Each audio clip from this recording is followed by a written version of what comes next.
tinatawag na arbitration process para doon sa mga manggagawa na nagkakaroon ng mga katanungan, problema na kinabibilangan nila sa kanilang mga pinagtatrabahuan. At minsan may mga tinatawag na hindi pagkakasunduan sa pagitan po ng employee at employer. O yung tinatawag nating issues between and among employees and employers.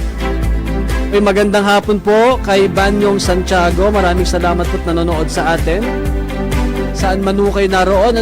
Sa mga nais pong sumali sa ating talakayan, pwede ho kayong magbigay ng inyong komento, reaksyon, suhestyon at kung may tanong ho kayo sa pamamagitan po ng ating Facebook live streaming, pwede rin ho sa ating text line sa 0966 465-8485 at syempre sa pamamagitan po ng ating Viber sa 0966-465-8485. Pareho yan yung Viber at yung ating text line. Nandiyan na ba? Nandiyan na. Kung ba importante malaman ho natin mga ka-work related, ano ba yung tinatawag na arbitration o labor arbitration? Na kailangan ba ito'y daanan muna ng mga manggagawang nagkakaroon ng mga issues, conflicts, and challenges sa kanilang mga lugar kung saan sila nagtatrabaho? O ito ba isang remedy bago tumantong ang kanilang hindi pagkakasundo sa korte? Mapalad tayo mga ka-work related dahil kasama ho natin ngayon ang isang arbitration o labor arbitration expert. Dahil itong ating programa ngayong hapong ito ay tungkol sa mga manggagawa. Kasama ho natin si Ginoong Darius Guerrero, isang labor arbitration expert. Sir Darius, magandang hapon po at welcome sa Work Related. Si Ryan po, sir. Magandang hapon, Ryan. I hope malinaw ako nakikinig ng ating mga kababayan na nanonood at nakikinig sa'yo. Ay, opo sir, malino ho. Napapakinggan ka, Sir Darius, sa pamagitan ng radyo, WIC 882 at syempre sa Facebook, sa YouTube, at maging po yung mga nasa Aliw Channel 23 nationwide sa iba't ibang mga digital free channels natin. Sir Darius, kasi importante, sabi nga natin, ang pagtatrabaho o yung human work environment natin, it's like really, parang kung tutuusin, ang bawat working environment, ang bumubuo tao. At kapag tao ang bumubuo, hindi maiiwasan, may mga konting issues, conflict, Dito ho ba, pag sinabing labor arbitration, sino ang mga parties involved dito, Sir Darius? Ryan, actually, may dalasi ng arbitration sa Yan, Pilipinas. sige po. Opo. Yung tinatawag na voluntary arbitration at yung compulsory arbitration. Yung pinaka-popular sa compulsory arbitration, ito yung dumadaan sa National Labor Relations Commission o yung NLRC. Opo. Nagsisimula yan sa labor arbiter, pataas sa commission hanggang sa Court of Appeals, hanggang sa Supreme Court. Of course, tinuturing din compulsory arbitration yung mga proceedings before the Secretary of Labor. Pero sa paksa na ito, tingin ko importanteng magtuon ng focus sa arbitration na nasa departamento o nasa expertise ng National Labor Relations Commission. At yung isa, yung voluntary arbitration, ito'y under din ng Department of Labor and Employment at pinangungunahan at pinamamahalaan ng National Conciliation and Mediation Board. Itong voluntary arbitration ay pangunahin yung dalawang parties ay nagdesisyon o nag-agree na pumasok sa voluntary arbitration mechanism. Opo. So sabi niyo compulsory arbitration, dito tama ho ba, Sir Darius? Dito kinakailangan ng labor arbiter. Labor arbiter. Tama po yan. Opo. Okay. Sa voluntary arbitration, sino ho ang mga nandun naman? Ang voluntary arbitration po may ina-accredit na accredited voluntary arbitrators ang NCMB. Medyo meticuloso at mahaba yung proseso ng accreditation yan. Pero ito ay mga private practitioners at hindi sila empleyado ng gobyerno. At itong pool ng voluntary arbitrators, mayroong separate pa yan na accreditation for land-based Mhm. cases at saka maritime cases. So, Okay, opo. dalawang voluntary arbitration na tinitingnan, Mhm. particularly for yung mga kaso na dumaan sa grievance mechanism, Mhm. yung mga unions, may unions, at saka yung, alam mo yung ating seafarers, may unions yan eh. Pag Correct, nakasakay correct. sila sa Opo. barko, sila ay member ng union. So, dumadaan din sila, posible din silang dumaan sa voluntary arbitration. By Mhm. choice naman yun kasi they can also opt for a compulsory arbitration. Opo. Teka muna, Sir Darius, bago tayo lumalim sa kwentuhan natin, habang yung ating mga ka-work related ay nanonood sa atin, si Kuyang Ed Humalon at yung mga kababayan ho natin na nakatutok sa atin, ano ho ba itong konsepto ng arbitration? Kasi ito ay parang foreign term sa ating lahat. Ano ho? Ano ho ba ito at anong kaibahan nito sa iba pang mga processes tulad ng mediation at conciliation, Sir Darius? Sige. Madalas ko yung inihahalin tulad sa isang relasyon. Okay, Particular sa opo. mag-asawa, di ba? Opo. Pag conciliation, ang papel ng conciliation mediator, ang tawag doon po sa conciliation mediation ay conciliator or mediator. Ang papel nila is to conciliate, so pagkasunduin, or mediate, pumagitna. Okay, opo. Okay, so wala pong decision authority, walang authority na mag-decide ang isang conciliator mediator. Ang talagang gagawin niya, explore lahat ng options para magkasundo ang dalawang partido.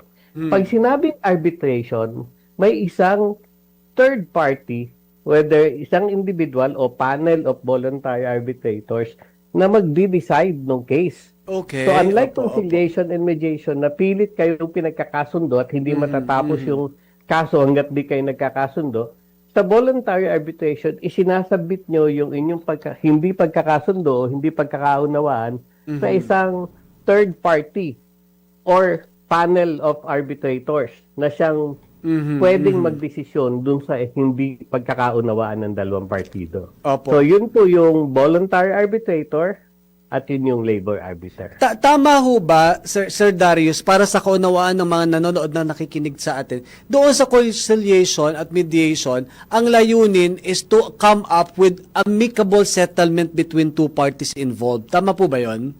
Tama po yun.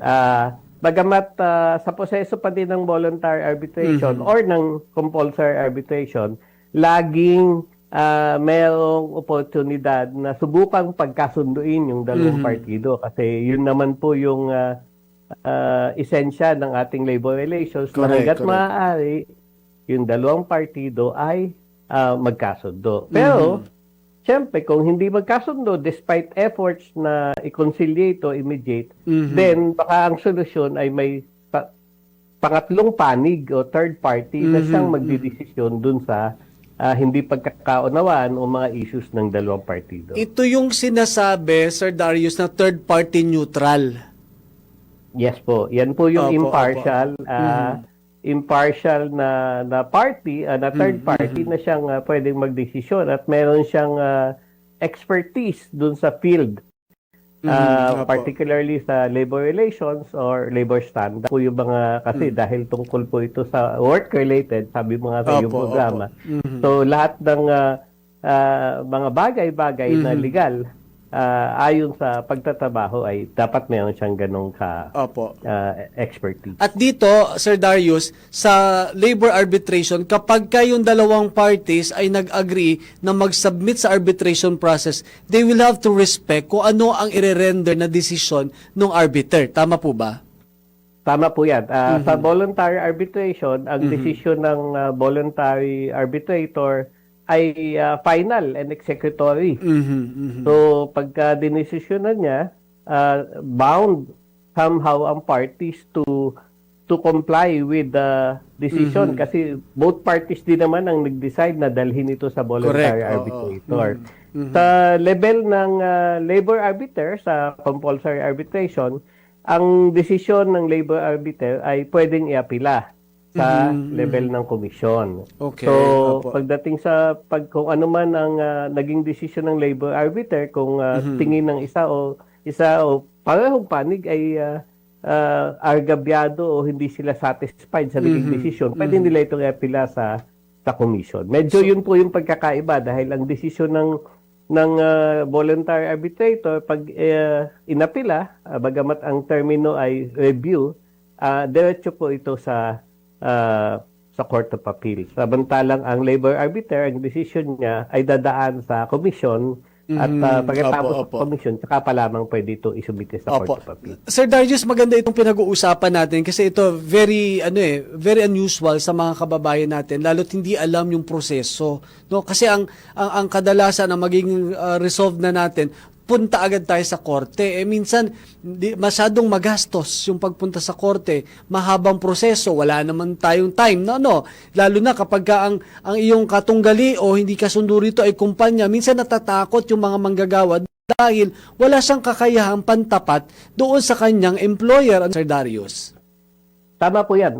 Yan po yung unang-unang pumipigil sa paghahanap ng hustisya sa anumang issue na piling na mga manggagawa ay agreed sila. Kaya po meron ngayon na medyo matagal na din ito, may sistema na lahat ng complaints or grievances ng mga manggagawa ay dadaan muna sa tinatawag na SENA.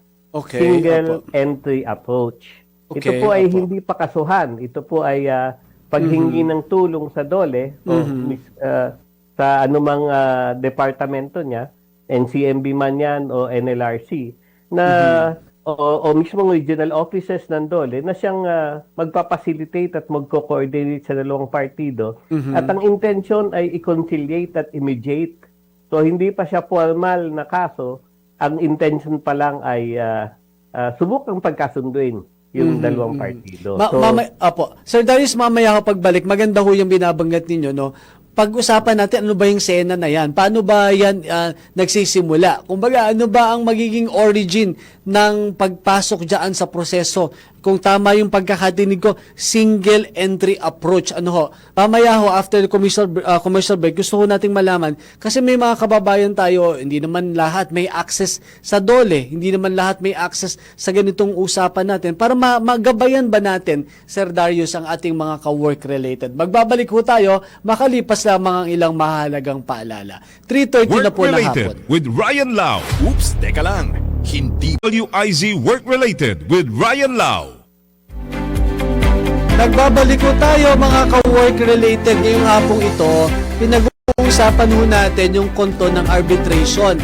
Lalo na ho sa mga issue, conflict, grievance mechanism at iba-iba pang mga problema nating mga ordinaryong manggagawang Pilipino. Kasama ho natin sa ating talakayan isang labor arbitration expert, si Ginoong Darius Guerrero. Sir Darius, kanina binabanggit po ninyo yung single entry approach.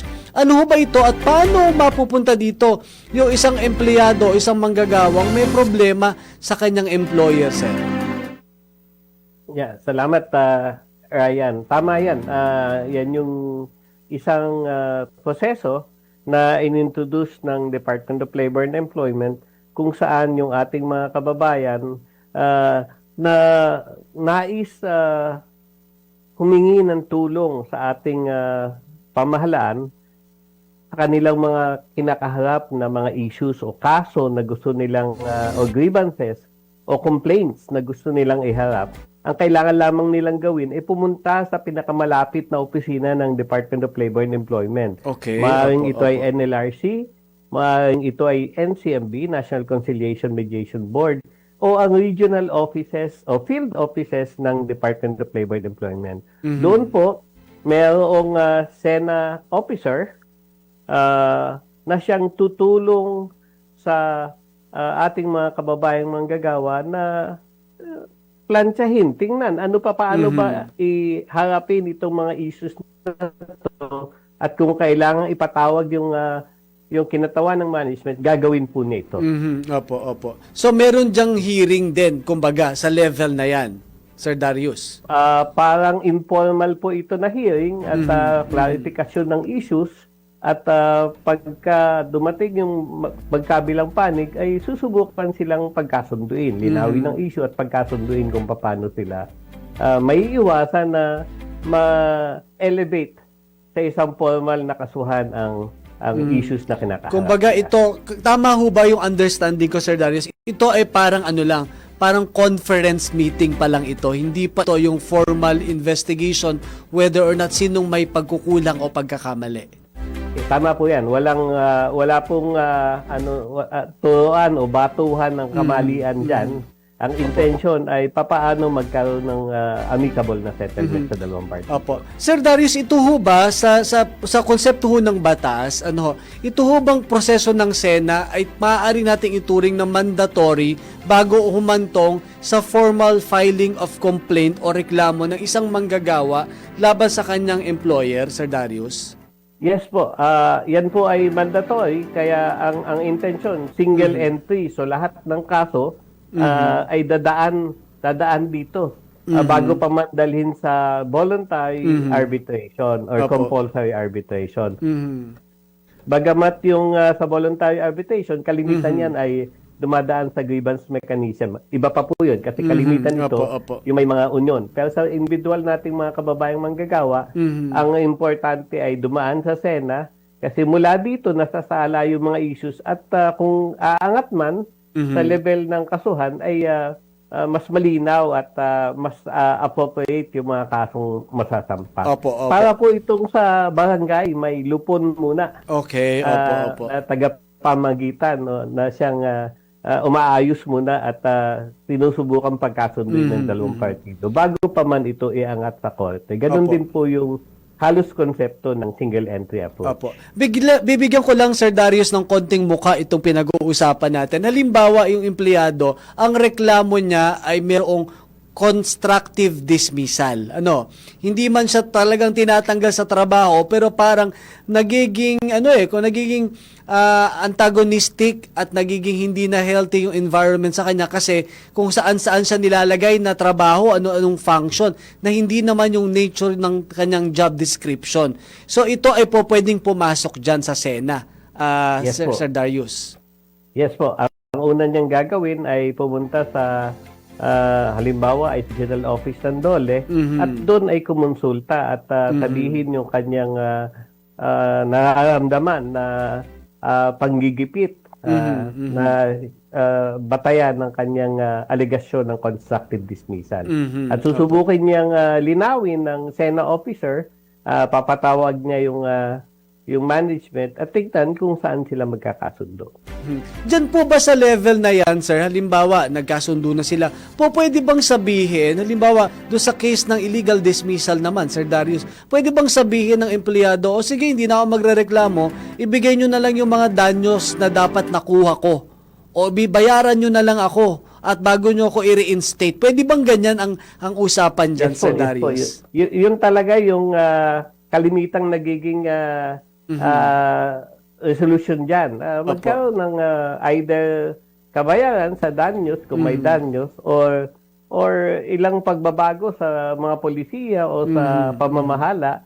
Yan po ay kasama sa pwedeng pagkasunduan sa level pa lang ng SENA. At kung hindi magkasundo, Sir Darius, ano ang susunod na hakbang? Mag-i-issue ba ng kahit anong kasulatan itong ating mga SENA officers na sige, ayaw nyo magkasundo, hindi kayo magkaroon ng amicable settlement? Meron bang katulad sa barangay? Kasi sa barangay may tinatawag na certificate to file action at ito ay isang condition precedent sa korte. Meron ho bang ganyan sa SENA? Meron po, meron. Ganyan din yung i-issue sa kanila, parang certificate to file action sa barangay. At in fact, tutulungan pa madalas ng SENA officer na mag-file sa NLRC, sa level ng labor arbiter, kung ito ay compulsory arbitration. At yung mga issues na ni-raise at pinag-usapan, tutulungan pa po yan ng SENA officer para lang ma-facilitate yung filing ng case. Pero pagdating natin sa labor arbiter na level, meron pa din po yung mandatory conferences. Yun pa din ang intention nun. Subukan pa din na pagsunduin ng dalawang parties. Kaya kung mapapansin nyo, talagang sa halip na dumami ang kaso at tumambak sa level ng mga opisina ng labor arbiters o ng voluntary arbitration, mayroong intention na maghanap ng win-win solution Yan, to opo. amicable settlement between the parties to the SENA or to the mandatory conferences ng NLRC. Kasi kung aabot din tayo, Sir Darius, sa korte, ang dami ring kaso doon. So, ang tagal din, ano? So, ang isa palang purpose nitong arbitration is to declog the dockets of the court at ng mga arbiter, ano, Sir Darius? Yun po yung purpose ng SENA. Yun po Okay. yung isa sa purpose ng SENA. Kasi minsan naman talaga namang agabyado yung ating mga manggagawa at kung mapapacilitate lang na magkaroon sila ng boses at mapakinggan, minsan nakukuha naman na settle yung mga issues. Sa paliwanagan, ano ho? Sir, just sa level ng arbitration, tama ba? Hindi kinakailangan na yung parehong partido, meron silang abogado o legal counsel na kasama. Hindi yan necessary. Sa level po ng SENA, hindi po yan necessary. Opo. Pagdating po natin sa arbitration, voluntary arbitration man yan o compulsory arbitration, hindi man required, kakailanganin nila ng skills ng ating mga abogado dahil gagawa tayo ng position paper, gagawa ng mga pleadings na kailangan nakabase sa batas. So, kailangan may sapat po mga ebidensya at mga batayan sa jurisprudences at sa ating mga batas. Tama ba kapag sa tawag dito sa compulsory parang gumagawa na ng judicial affidavit diyan yung complainant, ano, Sir Darius? Well po ng compulsory arbitration, hindi lang yan judicial affidavit. In fact, pwedeng dumating sa punto na talagang lahat ng pleadings mula position paper hanggang reply, hanggang rejoinder, ay kailangan mong isumite. Tapat na po yung form na pinilapan mo to file the case with the labor arbiter. Pero pag ni-require na tayo ng submission of pleadings, talaga pong full position paper siyan with all the evidences necessary. At meron ng mga documentary at procedural requirements na kinakailangang i-comply. Yes po, yes po. Opo. Opo. Sir Darius, may nagpapatanong lamang ho dito, ano? Kasi binabanggit daw ho natin, halimbawa, nabanggit daw natin kanina, constructive dismissal, illegal dismissal. Pwede rin ho ba na idaan sa arbitration kung ang pinag-uusapan naman ay wages at benefits na parang money claim mo ito eh. Kumbaga yung mga unclaimed or parang unreceived benefits, pwede ho ba yung ibigay din o ilapit din sa SENA? Opo, ang money claims na mahigit sa 5,000 piso ay kasama sa pangunahing jurisdiction ng labor arbiter. Bagamat ang dalawang partido, kung magkakasundo pa din, ay pwedeng dalhin ito sa voluntary arbitrator. So, yes po, lahat ng money claims na mahigit sa 5,000 ay pwedeng dalhin sa voluntary or compulsory arbitration. So pwede rin pala. Kasi ang common knowledge natin, pagka merong mga unclaimed benefits or ungiven or mga benefits na hindi unrewarded benefits, ang akala ay diretso na sa korte. Pwede rin pala yan through arbitration, Sir Darius.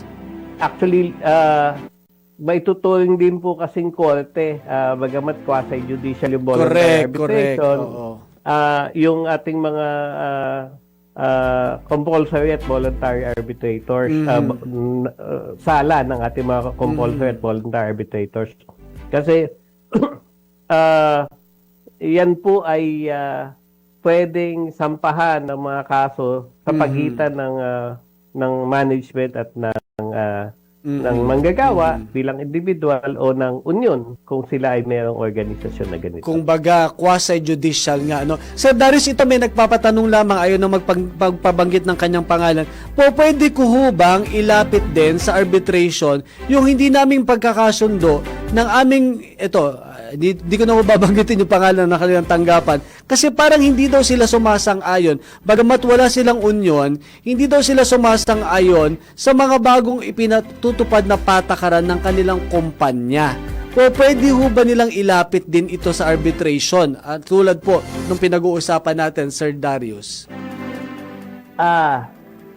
Yun yung isang bagay kung bakit lagi kong sa level ko po ay lagi kong pinopromote ang pagkakaroon ng union kasi kailangan na meron kayong boses sa loob ng inyong kumpanya. Yun na nga. Kahit Opo. na ito ay pribado o public sector office kasi importante may boses kayo. Sa mga ahensya ng gobyerno, may mekanismo po dyan ng konsultasyon at ng grievance machinery. Bagamat formal na grievance machinery sa mga private institutions ay hindi kalimitang nai-establish. Opo. Yun ang problema natin yan dahil kung wala pong mekanismo para sa ganitong pagdinig, ang pwede lamang nating iapila o isampa sa labor arbiter, hindi ho kasi opinion. Kailangan may Opo. violation. Correct. May violation on the part of management pag i-implementa ng mga polisiya kung ito ba ay discriminatory, kung ito ba ay labag sa batas. Pero kung ang tingin na hindi patas ay batay lamang sa impresyon, kailangan natin maghanap ng mekanismo para maiparating yung ating mga saloobin at makonsidera yung ating opinion batay sa mga bagay na yan. Of course, medyo nangingibabaw dyan yung management prerogative o yung discretion ng management na tatakbuhin ang kanyang establishmento, ang kanyang kumpanya batay sa kanyang direksyon at Ito nga bilang follow-up doon sa message niya, Sir Darius, kasi ang sinasabi daw doon sa pagpapatupad ng bagong policy, management prerogative nga daw. Ang sinasabi naman niya, paano naman yung pananaw ng mga empleyado? Tama nga rin yung sinasabi mo, Sir Darius, na importante, meron silang representative na makikipag-usap sa management at ihahain naman yung kanilang panig, Yun po yung kagandahan sana noon na siyempre dahil prerogatiba ito ng management, kung papakinggan ka o hindi ay nakasalalay pa din sa kanila. Kung tingin nila ay tama o mali ang inyong perception o opinion doon sa mga polisiya na yan, ay nakasalalay pa din sa management. So unless and until mayroong tingin natin ay violation of laws or kung may CBA ay may pagkakaiba sa interpretasyon o may violation sa CBA, then pwedeng dalhin sa arbitration.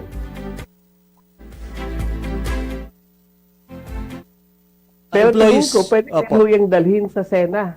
Okay, para lang magkaroon ng interpretasyon. Pero yun na nga, ang kalimitang batayan dito ay amicable lang yon. At ang final decision will basically emanate from management based on their prerogative. Correct. Tsaka ang maganda dyan, Sir Darius, nagkakaroon ng clarificatory conference between and among the parties. Yes po. At yan yung kagandahan ng Sena.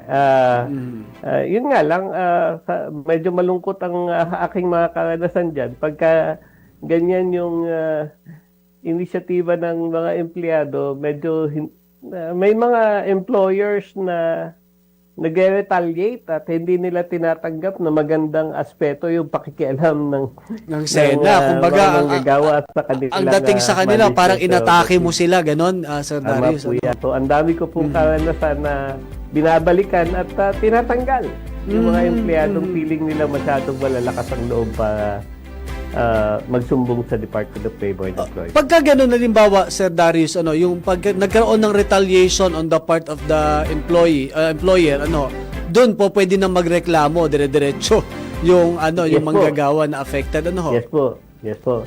Pwedeng actual o constructive yung dismissal na pag natanggal sa trabaho o kahit hindi natanggal. Kung matapos ang balik ng management ay ipinloating ka bigla o hindi ka binigyan ng duty, yun, maaaring maituring po na constructive dismissal. Opo. Sir Darius, ito pasensya ka na, nandiyan ka rin na rin naman. Meron tayong isang kuyang SG na nagpapatanong. May security guard dito, nagpapatanong siya. Sabi niya, sir, wag niyo na lang panggitin ang pangalan ko. Taga Nabotas ako. Pwede ba, kahit hindi po kami empleyado ng kumpanya, pwede ba natin iparating dyan sa binabanggit po ninyo yung arbitration o Sena sa pamamagitan po ng DOLE, yung reklamo na doon sa aming pinagtatrabahuan. Kasi hindi siya empleyado, Sir Darius. So kanino nila pwede iparating yung reklamo? Diretso daw ba sila sa Sena o doon sa pinagtatrabaho nila o sa agency nila? Parang ganun ang tanong niya, Sir Darius. Kailangan pong malinaw. Depende kasi kung ano ang kanilang reklamo. Kung ang reklamo nila ay sa pagtrato sa kanila ng kanilang pinagtatabahuhan, hindi yung kanilang agency. Opo. Kailangan nila, ang tamang mekanismo po dyan ay dalhin natin nila itong reklamo nila na ito sa kanilang agency tungkol dun sa kliyente ng kanilang principal. Pero kung ang problema naman ay halimbawa patungkol sa sahod at mga benepisyo, dapat ito ay bitbitin sa level ng agency at pinapakinggan, pwede nila ho itong dalhin sa Sena. Ayan. Ang galing na ni Sir Darius talaga. So, dapat malaman muna ano yung nature ng complaint, Kuyang SG. Kasi Yes, mahirap nga naman. Kasi baka mamaya, ang problema ninyo ay yung delay ng sweldo. Halimbawa, o kaya naman hindi na ibibigay yung overtime pay ninyo. Yan, Sir Darius, kinakailangan yan. Sa agency kayo lalapit. Opo. Pag hindi kayo pansinin ng inyong agency, bitbitin nyo po yan sa Sena. Pwede yung bitbitin. May nagpapatanong lang dito, sa ganyan proseso po, sir, gaano katagal po na-handle yung reklamo o complaint naming mga manggagawa? Sa level ho ng Sena, mabilis lang po ito. Sa loob ng isang buwan, dapat makapagpatawag kasi yan siguro mga hanggang 3 beses para subukang magawan ito ng aksyon, magkaroon ng settlement between the parties. Pagdating sa pag ang kaso o issue ay nadala sa voluntary arbitration, ito yung kalimitan ay para sa mga seafarers o may mga unions, ang requirement ng voluntary arbitration dapat ma-settle within 90 days. Okay. Dapat ma-settle within 90 days ang issue at makapag-desisyon ng voluntary arbitrator. Sa NLRC po, sa compulsory arbitration, mas iba po ito. Dahil may level, depende ko hanggang labor arbiter, ma-resolbahan at ma-satisfy ang both parties sa decision ng labor arbiter. Ang mabilis na po ngayon, ang dati na inaabot ng mga taon ang mga kaso, sa karanasan ko sa labor arbiter, ang ating magagaling na labor arbiter ay nakakapag-desisyon mga 3 hanggang 6 na buwan. So, mabilis na rin. Mabilis na din po. Tama ba yun, Sir Darius? It goes without saying na even OFWs concerned, kasi binabanggit mo kanina seafarers, no?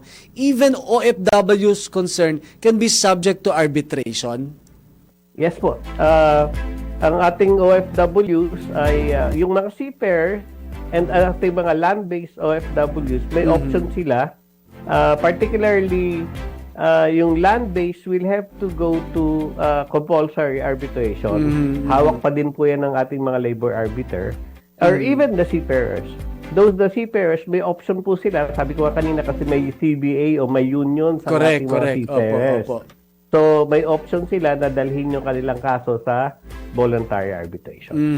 Opo. At hopefully, doon sa level na yon maayos kasi sabi nga natin, maliban sa kung ito ay dadalhin sa korte, hindi lang litigious measure ito, magastos, matagal, Sir Darius, at yung stress level ng mga manggagawa.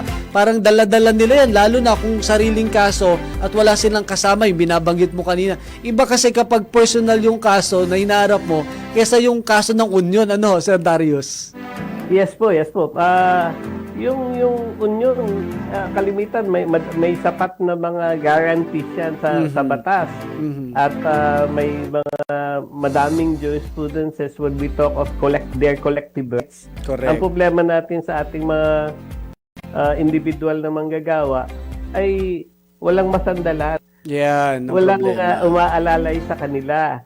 So, yung lakas ng loob na magkaso, bagamat alam nila na entitled sila sa kanilang mga karapatan, ay hindi nila magawa. Kasi, mahaba hong proseso magpasiyos lang, magpanotaryo lang. Correct, Wala ng pera, kaya ka nga naghahabol ng kaso. Pero, yun po yung realidad ng ating proseso sa pag-aayos ng mga sigalot sa ating bansa. Tsaka sa tagal ng proseso, minsan kapag ikaw lang mag-isa, parang nawawalan ka ng gana, Sir Darius, ano? Kesa doon sa may kasama ka, grupo kayo, parang merong pang nanggagatong sa iyo. Sige, ituloy natin ang pakikibaka, Sir taga-sunsun pa. Darius. Opo. Talaga pong dahil sa kahit ano naman nakasuhan, talagang magsisimula yan sa desisyon mo na magkaso. At pag nagdesisyon ka, tuloy-tuloy na po yun eh. Yung stress level mo ay wala pong kapalit na hindi masusukat. Mahirap imagine kung papaano mo pinagdadaanan yung ganyang mga bagay. Sir Darius, maraming salamat ha. Panguling tanong na lamang ho, baka kasi may nai-inspire sa galing mong magpaliwanag. Yan bang pagiging arbiter, kinakailangan meron ka pang natapos na kurso o may certification ka training na dapat pagdaanan? I can speak for the voluntary arbitrators.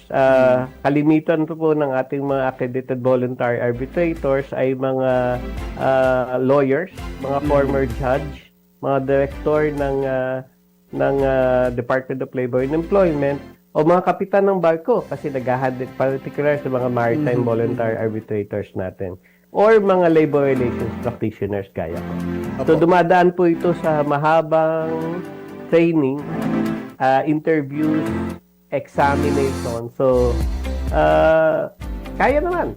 Tingin ko po sa ating mga interesante na magsilbi sa ating mga gawa, malaking bagay po na... At mukhang nakakabata naman, Sir Darius. Mukhang bata ka pa rin hanggang ngayon.